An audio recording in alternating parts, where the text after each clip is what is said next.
የእርስ በርስ ጦርነት ውስጥ ከምትገኘው ሱዳን ጋር የምትጎራበተው ቤኒሻንጉል ጉሙዝ ክልል ውስጥ የአማጺው የሱዳን ፈጥኖ ደራሽ ኃይል ስልጠና ካምፕ መገንባቱን ከምንጮችና ከሳተላይት ምስሎች ማረጋገጡን የዜና ወኪሉ ሮይተርስ አስታወቀ። ኢራን የተጣሉባትን ማዕቀቦች በሙሉ የሚነሱላት ከሆነ በከፍተኛ መጠን ያበለጸገችውን ዩራኒየም የጥራት ደረጃን ዝቅ ለማድረግ ልትስማማ እንደምትችል የሀገሪቱ የአቶሚክ ኃላፊ መናገራቸውን የዜና ወኪሉ ሮይተርስ ዘግቧል። በአመቱ የካቲት ወር መጀመሪያ ላይ የሚካሄደው የኢራን አብዮታዊ መታሰቢያ ዝግጅት ላይ ባልተለመደው ሁኔታ የኢራኑ የበላይ መሪ አሊ ካሚኒ ሳይገኙም ቀርተዋል። በቤኒሻንጉል ጉሙዝ ክልል ውስጥ የሱዳን ፈጥኖ ደራሽ ኃይል የስልጠና ካምፕ መገንባቱን የሮይተርስ ምርመራ ዘገባ አስታወቀ። የእርስ በርስ ጦርነት ውስጥ ከምትገኘው ሱዳን ጋር የምትጎራበተው ቤኒሻንጉል ጉሙዝ ክልል ውስጥ የአማጺው የሱዳን ፈጥኖ ደራሽ ኃይል ስልጠና ካምፕ መገንባቱን ከምንጮችና ከሳተላይት ምስሎች ማረጋገጡን የዜና ወኪሉ ሮይተርስ አስታወቀ። የተባበሩት አረብ ኤሚሬቶች ስልጠና ትሰጥበታለች በተባለው በዚህ ካምፕ ውስጥም የሚገኙት አብዛኞቹ ምልምሎች ኢትዮጵያዊ እንደሆኑ ምንጮች መናገራቸውንም የዜና ወኪሉ ዘግቧል። ሮይተርስ ዛሬ ማክሰኞ የካቲት 3 2018 ዓ.ም ያወጣው የምርመራ ዘገባ ያጠናከረው የኢትዮጵያ መንግስትና የዲፕሎማቲክ ምንጮችን በመጥቀስ እንደሆነም ጠቅሷል። ከኢትዮጵያ ደህንነት ተቋምና ከዲፕሎማቲክ ማህበረሰቡ የተገኘ መረጃ ልውውጦችን እንዲሁም ካምፑን የሚያሳዩ የሳተላይት ምስሎች በዘገባም ውስጥ ተካተዋል። የሮይተርስ ዘገባ እንደሚያመለክተው ከ2015 ዓ.ም ጀምሮ ከሱዳን ጦር ጋር እየተዋጋ ያለው አማጺ ኃይል ስልጠና የሚሰጥበት የተባለውን ካምፕ የሚገኘው በቤኒሻንጉል ጉሙዝ ክልል መንጌ በተባለ ስፍራም ነው ተብሏል። ካምፑ የሚገኝበት ስፍራ ኢትዮጵያ፣ ሱዳንና ደቡብ ሱዳንን የሚያዋስን እንደሆነም እንዲሁም ከድንበር ያለው ርቀት 32 ኪሎ ሜትር እንደሆነ ዘገባውም ተጠቅሷል። የሮይተርስ ዘገባ አንድ ከፍተኛ የኢትዮጵያ መንግስት ባለስልጣንን ጨምሮ 8 ምንጮች የተባበሩት አረብ ኤሚሬትስ የሰፈሩን ግንባታ በገንዘብ እየደገፈች እንዲሁም ለቦታው የወታደሮች ስልጠናንና የሎጂስቲክ ድጋፍን ማቅረቡን ገልጿል ይላል። ካለፈው ዓመት ሚያዝያ አንስቶ የደን ምንጠራ እንዲሁም የብረት ጣሪያዎች ያላቸውን ህንፃ መገንባቱን እየተረዳ ነው ሲልም ዘገባው አመላክቷል። ጥቅምት ላይ ደግሞ ካምፕ ውስጥ ድንኳኖችን መትከሉንም ጠቅሷል።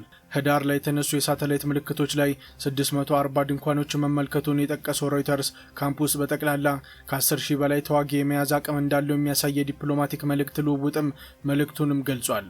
በርካታ ላንድ ክሩዘርና ከባድ ተሽከርካሪዎች እንዲሁም የሱዳን ፈጥኖ ደራሽ ኃይል አሃዶች እንዲሁም የተባበሩት አረብ ኤሚሬት አሰልጣኞች ጥር ላይ ወደ ካምፑ መግባታቸውን ይህም የዲፕሎማቲክ መልእክቶች ልውውጥንም ጠቅሶ ተዘግቧል። ጥቅምት ላይ የኤሚሬትሱ የሎጂስቲክ ኩባንያ ጎሪካ ግሩፕ አርማ ያላቸው የጭነት መኪኖች በአሶሳ ከተማ አድርገው ወደ ካምፑ ሲገቡ መመልከታቸውን 2 ባለስልጣናት ገልጿል። ህዳር ላይ ደግሞ አዲስ ምልምሎችን የያዙ 126 ተሽከርካሪዎች በቀናት ልዩነት ሲጓዙ የተመለከቱ የባለስልጣናቱን መናገራቸው የዜና ወኪሉም ጠቅሷል። ተሽከርካሪዎቹ እያንዳንዱ ከ50 እስከ 60 ተዋጊዎችን ይዘው እንደነበረም ዘገባው ያመለክታል። በዚያው በህዳር ወር ላይ የተነሱ የሳተላይት ምስሎች ላይ ቢያንስ 18 ትልቅ ተሽከርካሪዎች ካምፕ ውስጥ መታየታቸውንም ሮይተርሱ ዘግቧል። የሮይተርስ ትንታኔ እንደሚያመለክተው የተሽከርካሪዎቹ መጠን፣ ቅርጽና ዲዛይን የኢትዮጵያ መከላከያ ሰራዊትና የአጋሮቹ ወታደር ለመጓጓዝ የሚጠቀምበት ሞዴል ያላቸው ይመስላሉም ሲል ዘገባውም ላይ ጽፏል። ይሁን እንጂ እነዚህ ተሽከርካሪዎች በአሶሳ በኩል ሲያልፉ የታዩ ስለመሆናቸው በገለልተኛ አለማጣራቱንም አስረድቷል። ከኢትዮጵያ የደህንነት አገልግሎት የውስጥ ማስታወሻ ተገኘ የተባለው መረጃ ደግሞ እስከ ጥር ወር መጀመሪያ ድረስ 4300 የፈጥኖ ደራሽ ኃይሎች ተዋጊ በስፍራው ወታደራዊ ስልጠና እየወሰዱ እንደነበረም አሳይቷልም ተብሏል። የተዋጊዎቹ የሎጂስቲክና የወታደራዊ አቅርቦት ትጥቅ የሚቀርበው በተባበሩት አረብ ኤሚሬት እንደሆነም ከውስጥ ማስታወሻው መመልከቱን የዜና ወኪሉም አስታውቋል። ሮይተርስ የስልጠና ካምፑን የማቋቋም ኃላፊነት የወሰዱት የኢትዮጵያ መከላከያ ሰራዊት የመከላከያ ደህንነት መምሪያ ዋና ኃላፊ የሆኑት ጄኔራል ጌታቸው ጉዴና ናቸው ሲሉ በዘገባውም ላይ አስፍሯል። ቢቢሲ ከኢትዮጵያ መከላከያ ሰራዊት የግንኙነት ክፍል በጉዳዩ ላይ ምላሽ ለማግኘት ያደረገውም ጥረት አልተሳካምም ብሏል። አንድ የኢትዮጵያ መንግስት ከፍተኛ ባለስልጣን እንዲሁም 4 ዲፕሎማቲክና የደህንነት ምንጮች ይህንኑ እንዳረጋገጡለትም የዜና ወኪሉም ገልጿል። ሮይተርስ ከ6 ባለስልጣናት አገኘው ያለውን መረጃ እንደሚያሳየው በካምፕ ውስጥ ከሚገኙ ምስሎችም ውስጥ አብዛኞቹ ኢትዮጵያውያንም ናቸው ተብሏል። የደቡብ ሱዳንና የሱዳን ዜጎችም ካምፕ ውስጥ ይገኛሉም ተብሏል። ሱዳን ውስጥ የተወሰኑ ግጭቶችን የሚቆጣጠረው አማጺው SPLMንም ተዋጊዎቹም ካምፕ ውስጥ እንደሚገኙ ዘገባም ላይ ጠቅሷል።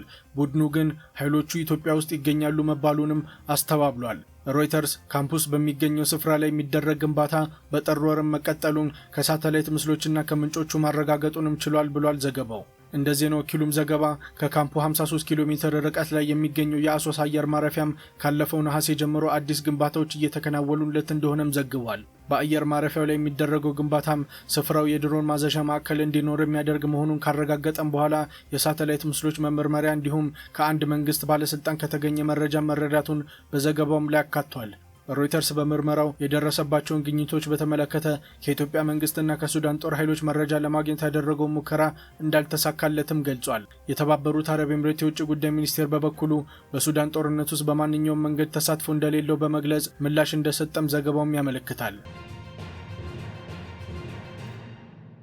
ኢራን ሁሉም ማዕቀቦች የሚነሱላት ከሆነ የበለጸገ ዩራኒየሟን የጥራት ደረጃ ልትቀንስ እንደምትችልም አስታወቀች። ኢራን የተጣሉባትን ማዕቀቦች በሙሉ የሚነሱላት ከሆነ በከፍተኛ መጠን ያበለጸገችውን ዩራኒየም የጥራት ደረጃን ዝቅ ለማድረግ ልትስማማ እንደምትችል የሀገሪቱ የአቶሚክ ኃላፊ መናገራቸውን የዜና ወኪሉ ሮይተርስ ዘግቧል። ኢራን ያቀረበችው ይህ ሀሳብ ከአሜሪካ ጋር እያደረገችው ባለው ድርድር በግልጽ አቋም የተንጸባረቀበትም ተደርጎ ተቆጥሯል። የአሜሪካው ፕሬዝዳንት ዶናልድ ትራምፕ የባህር ኃይሎችን ወደ መካከለኛው ምስራቅ ማሰማራታቸውን ተከትሎ በዋሽንግተንና በቴህራን መካከል ጦርነት ይነሳል በሚል ስጋት በርትቶም ቆይቷል። ይህ ስጋት ማየሉን ተከትሎም የአሜሪካና የኢራን ዲፕሎማቶች ካለፈው ሳምንት ጀምሮ በኦማን አደራዳሪነት አማካኝነት ኦማን ውስጥ ንግግር እያደረጉም ነበር። የተባበሩት መንግስታት የኒውክሌር ተቋም ባለፈው ዓመት ይፋ ያደረገው ግምት እንደሚያሳየው ኢራን ከ400 ኪሎ ግራም በላይ የሆነ የዩራኒየም አከማችታለች። የኢራን ዩራኒየም እስከ 60% ድረስ የሚደርስ የጥራት ደረጃ እንዳለውም ተገልጿል። ዩራኒየም ለጦር መሳሪያነት ደረጃ ይደርሳል የሚባለው 90% ጥራት ሲሆን ይህም የኢራን ክምችት እዚህ ላይ ለመድረስ አንድ እርምጃ ብቻ የቀረው እንደሆነም ተቋሙም አስታውቋል። ባለፈው ዓመት የኢራን የኒውክሌር ጣቢያዎች ላይ የአየር ድብደባ የፈጸመችው አሜሪካ ይህ የዩራኒየም ክምችትን እንድትተውም ትፈልጋለች።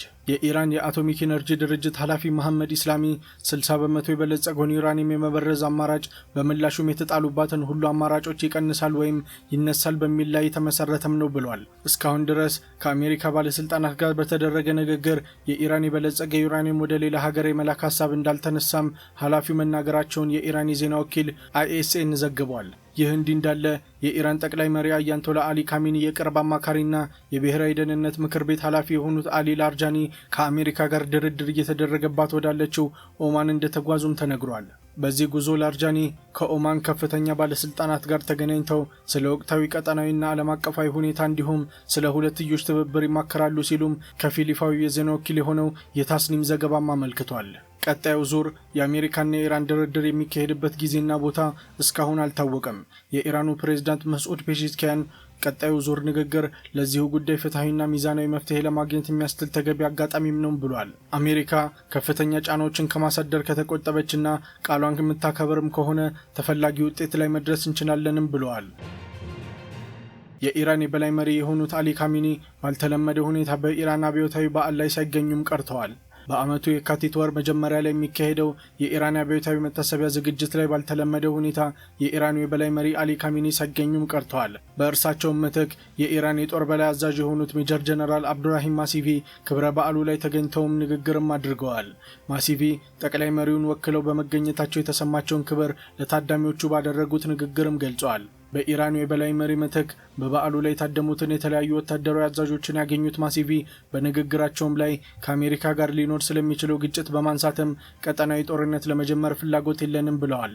ባለፈው ጥቂት ሳምንትም ተቃዋሚዎች አያቶላ አሊ ካሚኒ ከስልጣን እንዲወርዱና በህዝባዊ አብዮት የወጣውን የእስላሚክ ሪፐብሊክ አገዛዝም እንዲያበቃም ሲጠይቁም ነበር። በኢራን ውስጥ በተለያዩ ቦታዎች ለሳምንታት የተካሄደውን ተቃውሞ ሰልፎች ላይ የተሳተፉ በርካታ ሲታሰሩ፣ በመቶዎች የሚቆጠሩ ደግሞ መገደላቸውንም አስታውቋል።